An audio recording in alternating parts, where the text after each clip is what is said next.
Ayo. Welcome to Benchwarmers, a WOSO podcast, episode 29. 29. We're nearly at the big 3-0. 29, the age of pretty much every good player until they become old, in our opinion, until we say they're washed, unless they prove us wrong. I mean, you've got 1 year, 1 year left. I can't even think of a player that's 29. It's such a horrible number, to be honest. But like, You're closer to it than I am, so that's really cruel. How dare you? All right. I mean, speaking of cruel, I mean, we have to start we start at the very beginning because it's a very good place to start, but we start at the end of the Asia Cup. Very much a reminiscent of the Times final. I feel like this is not really a changing of the guard. This is the norm now, where we get two relatively good teams in their respective geographical location, who are the favourites, go up against each other in a final. One team scores, and that team decides that they do not need more goals. And this was a team that scored 28 goals in 6 games. Japan were everything, if anything, perfect throughout this tournament, barring a blemish in that semi-final. But this is the new trend. This is the Arsenal-Barcelona. This is the England v Spain. This is the even the bloody, you could go to the Clásicos in the MX and between Tigres and Club America. These are just namely some of the few games I can think of where a 1-0 final has existed. And I think it is the new norm now. Like, we see it as tournament football. All you really need is one goal. And unless there's an instant reply, it doesn't really turn into much more than that.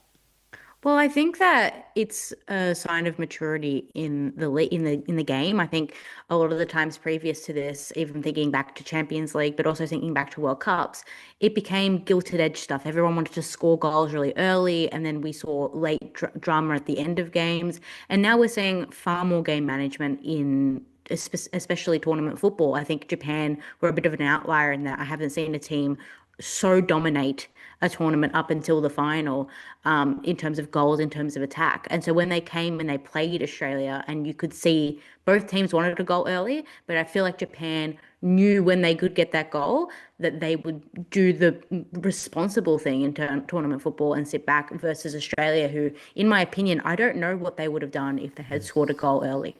I mean, and that was kind of the plan in most games. I don't think there was any different plan than trying to blitz them. There was an early strike for Sam Kerr. I did think it was a sign of better things to come and to operate. I was very impressed by the Matildas as a whole, to be honest. I think watching it back again the second time, I feel like I was a lot more harsh post whistle. I was quite disappointed. It felt like it felt a bit submissive, like we were never going to score. That's how it felt like when I watched it. When there are moments where Caitlin Ford definitely would love her time again, especially that first strike. I think she had so much more time to actually get under the ball, put some pressure on it. But again, Yamashita did not look like conceding. This is the double-edged sword of being a Matildas fan and thinking, I mean, if you're not going to put it in the top right corner or the bottom right corner, you're not going to beat Yama to her right side.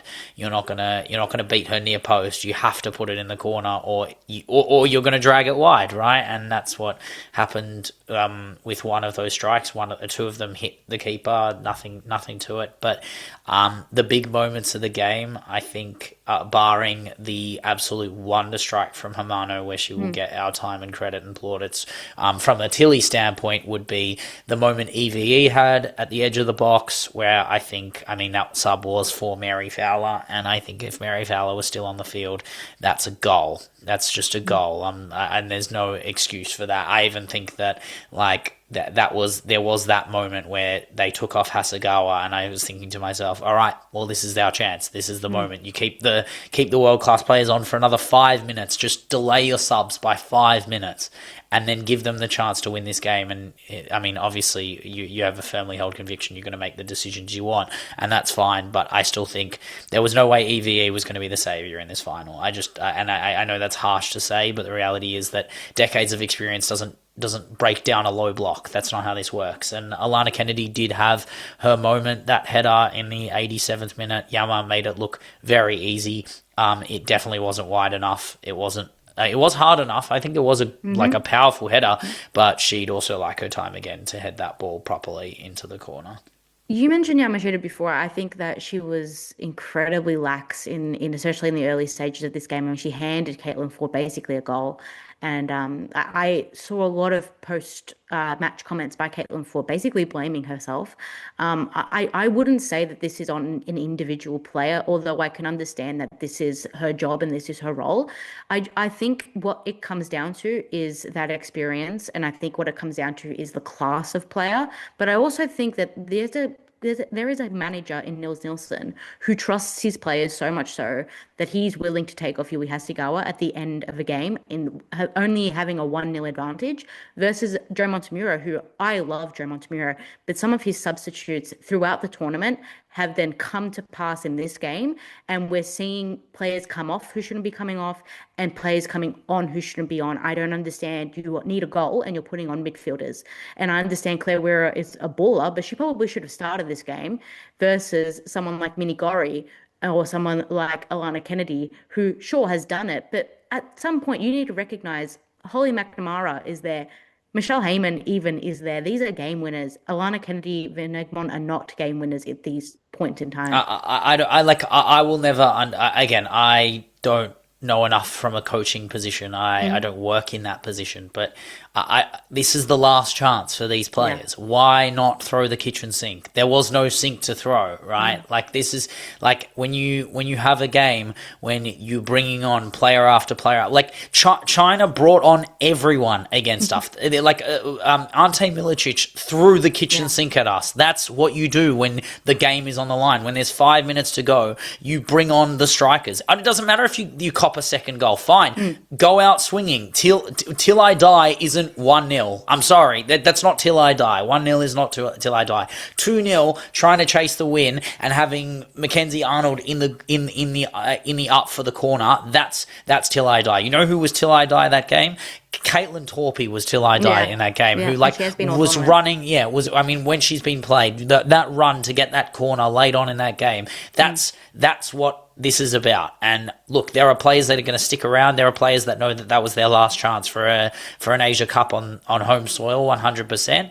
But the reality is that it feels like a lax moment where youth didn't really get much out of this tournament. I see Claire Wheeler as youth in this midfield. She's 28. She's 28 years old, right? She'll be 32 by the time we get to the next Asia Cup. And that midfield is going to be a very different in 27 for Brazil. And I'm glad we're qualified. I really hope that some of these players do recognize what the 27 World Cup can be for some youngsters, but the reality is I don't see the youngsters being able to get an opportunity so long as that these players that are picked on, on a semblance of meritocracy will be there. I think Joe Montemurro, just circling back to that point, I really genuinely think he's coaching this team like a club. It's like he's allowing them time and allowing them to go into the team, into the squad. That's just not what you need for tournament football. Serena Wiegman knew exactly what she had to do with Michelle Adjaman.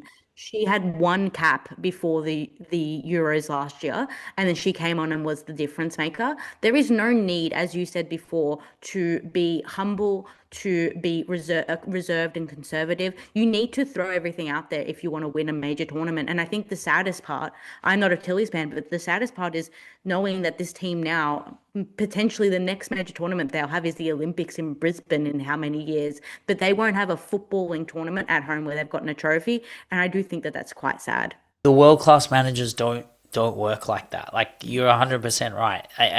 Emma Hayes has first capped so many US women's national team players in the last however long her regime has begun in the US. But she'll pick who's on form. She's not going to pick Macario if Macario's not on form. Like, Macario's a great player, and she's gone to Wave to get back her form so that she can play in the World Cup. But if she's not on form, she'll leave the £8 million player at home, because that's what she needs. It's not about Macario's this player. Like, Macario's bigger than Sears and Shaw and all these players. It doesn't matter. It doesn't matter if you're 20 years old. It doesn't matter if you're 29. And in our case, it shouldn't matter if you're 34 and have 170 caps, right? Like, we need a changing of the guard at some point, because these 20-year-olds have no experience, and 20-year-olds, there are 20-year-olds in other teams that will have 50 caps, right? I think Vicky Lopez will have 50 Spain caps by the time some Tillies will get their first cap, right? And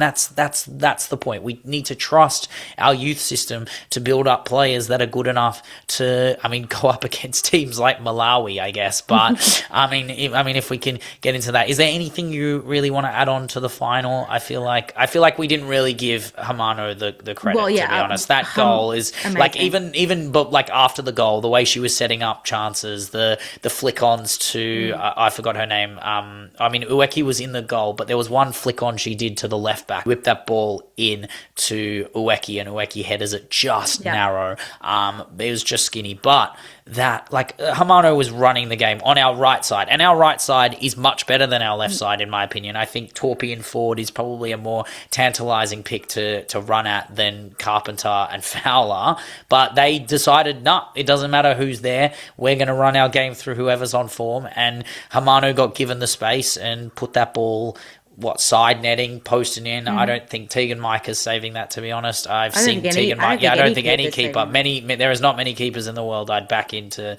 save that strike. It was powerful. It was low in the corner. And look, Hamano is a loaned player at Spurs with all the stuff, the mass culling that this Chelsea director is going to do. I don't see Hamano not being recalled. I think she just will. She's now an Asia Cup winner. She scored in an Asia Cup final. Those things go on your match attacks card, like, they're things that stick around and are permanently etched into your legacy as a footballer. I think yes, but I also think Hamano is one of those players that is so good at the things that she's very good at, and there are just some things that Chelsea need that I don't think that she can fulfill, and that's fine, and that's fantastic, because she can bring that class to another club. I think that Chelsea would hold her back, to be honest, just because I don't think she's in the pecking order. I think she's a player that they took way for granted way too often. I think her best game this season was probably against City in the first game, and then from then she was underused. She was then brought into this Japan side where she was used in her correct position. She drifted centrally, and she knew exactly what to do when she scored that goal. I think if Chelsea were to bring her back, it would have to be on the basis that she gets minutes and she has the opportunity to actually show how well class she is, like we saw in the Asia Cup. My question would be, is that if Chelsea make top three, right? So if Chelsea don't make the Champions League, which would be its own apocalypse in its own way, and I would question the sporting director notes that would be looking at the goal of next year, because they'd try and do what City has just done. I think that's what they would do. They'd go, no Europe, we have to win the league. We have to win the league, and Hamano could be a big factor in that. And Hamano could play the Fujino role, right, where Fujino came in while Carolyn was injured, and then she should be that player. She should be the first in command off the bench, right? Or like if you're going to keep JRK, you're going to keep Thompson, because you've just splurged a massive bag on Thompson, and JRK doesn't look like she's going anywhere. I think she's got to be the one. She's got to be the one off the bench, or if she works hard, she could start. And I don't think she would hamper Chelsea in any way, and I don't think if Chelsea are smart, they would keep her. I think it does more damage for her to stay at Tottenham. Like, your London rivals, like, I know you can say, okay, one is like gigantic and one is not, but why would you make your potential your potential rivals better with a player that you rated well enough to get yourself. Like, it's just a bit silly, and I think they'll recall her, especially after that moment. I think that's a bit of a wake-up call of like, hey guys, remember me? Look what I've just done. And honestly, I think Chelsea wish they had Hamano right now, because she would help with a lot of what's going on.